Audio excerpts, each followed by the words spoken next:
दुनिया भर में जाति के आधार पर मनुष्यों में पाई जाने वाली ऊंच नीच, छूत-छात की मानसिकता ने मानव जाति पर अनगिनत अत्याचार करवाए हैं। इसलिए इसको समाप्त करने के लिए हर साल 21 मार्च को international day for the elimination of racial discrimination यानी नस्लीय भेदभाव के उन्मूलन के लिए अंतर्राष्ट्रीय दिवस मनाया जाता है।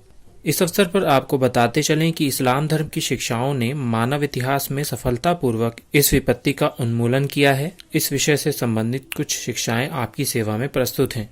अंतिम ईशदूत मोहम्मद सल्लल्लाहु अलैहि वसल्लम ने बताया, अल्लाह ने तुमसे अज्ञानता के कारण उत्पन्न हुए अहंकार को ज्ञान देकर दूर कर दिया है।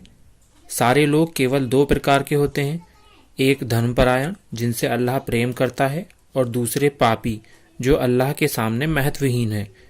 सारे लोग आदम के वंशज हैं और अल्लाह ने आदम को धूल से बनाया था।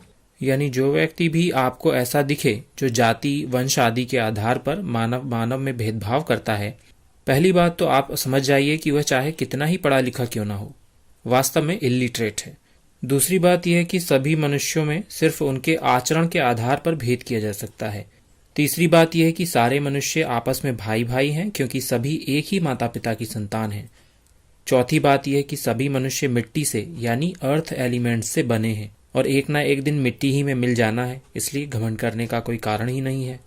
और अंतिम बात यह है कि अगर समझाने पर भी कोई ना माने तो कोई बात नहीं, मरने के बाद ईश्वर फिर से जीवित करेगा और उसकी बात मानने पर स्वर्ग में और ना मानने पर नर्क में रहने के लिए स्थान प्रदान करेगा। तो ये थी उपरोक्त विषय से संबंधित इस्लाम की कुछ शिक्षाएं। जल्द मिलते हैं कुछ और विषयों पर इस्लाम धर्म के मार्गदर्शन से संबंधित जानकारी के साथ। अभी दें अनुमति। धन्यवाद।